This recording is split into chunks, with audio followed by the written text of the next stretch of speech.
ফলে ব্রিটিশ মুক্ত আমরা দেশ পেয়েছি, সংবিধান পেয়েছি, প্রতিটা নাগরিকের প্রতিটা শ্রেণীর মানুষের অধিকার সেখানে সুনিশ্চিত আছে।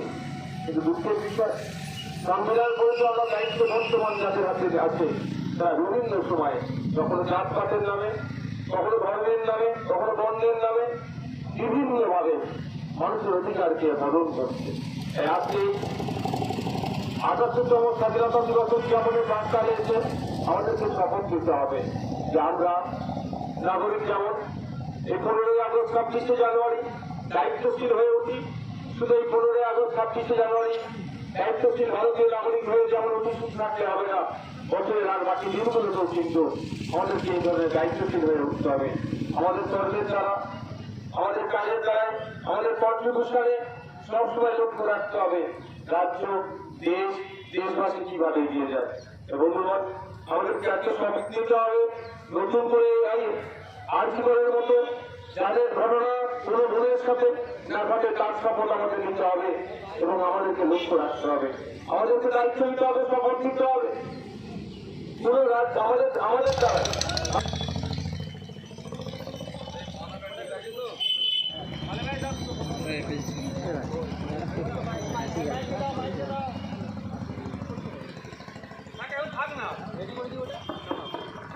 আর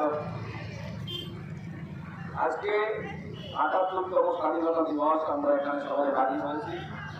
পতাকা উত্তোলনের মধ্য দিয়ে আমরা আজকে এই দিনটা পালন করার জন্য, বীর শহীদ সেনানীদের আমরা স্মরণ করার জন্য এবং তাদেরকে মনে রাখার জন্য, স্মৃতিতে আরো বেশি মজবুত করার জন্য। ভারতবর্ষের ঐতিহ্য, বিভিন্ন ভাষা, বিভিন্ন ধর্ম, বিভিন্ন খাদ্যাভ্যাস, বিভিন্ন পোশাক, অর্থাৎ বৈচিত্র্যের মধ্যে যে মহান মিলন গোটা পৃথিবী যাকে সম্মান করে, রেসপেক্ট করে এবং গোটা পৃথিবীর কাছে আমাদের দেশ স্মরণীয় এবং সম্মানীয়। এই ভিন্নতার মধ্যে ঐক্যকে সবাই গোটা পৃথিবী সম্মান জানায়।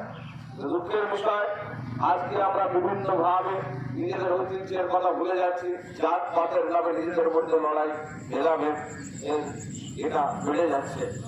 আমরা আজকে এই দিনের মধ্য দিয়ে আমরা সবাই যেন নিজেদের ঐতিহ্যের কথা ভুলে না যায়, নিজেদের ঐতিহ্যকে আরো বেশি দৃঢ় এবং মজবুত করার শপথ যাতে দিতে পারি এবং দেশের মধ্যে যে অন্যায় হচ্ছে, অত্যাচার হচ্ছে, সেইটার বিরুদ্ধে যেন নির্ভীকভাবে রুখে দাঁড়াতে পারে, স্বাধীনতার প্রকৃত অর্থ যেন আমরা আগামী দিনে প্রতিষ্ঠিত করতে পারি।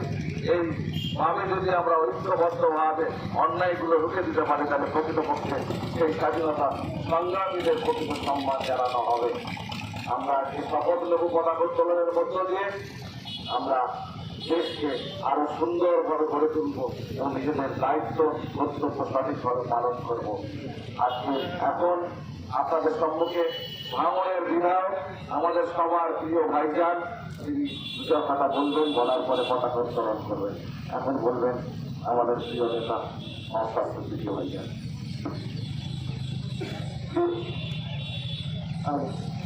প্রিয় বাবুরবাসী,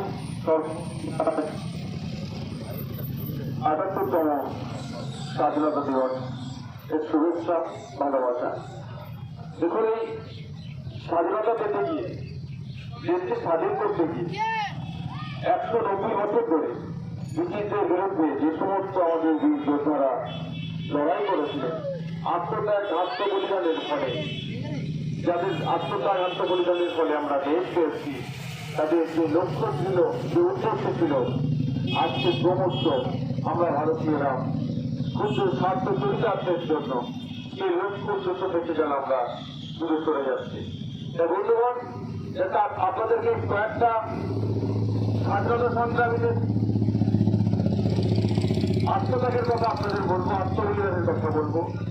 একদিকে বিজয় বাদল দিলেন যেমন ছিলেন 19 কোটা, 22-এর কোটা, 30-এর কোটা পাওয়া নিয়ে ধরনের আশফাকুল্লাহ খান, ক্ষুদিরাম বসু, ভগৎ সিং, বিরসা মুন্ডা, প্রীতিলতা ওয়াদ্দেদারদের মতো যারা আছে তারা দেশের জন্য জীবনকে উৎসর্গ করেছিল, ব্রিটিশদের হাত থেকে দেশকে মুক্ত করার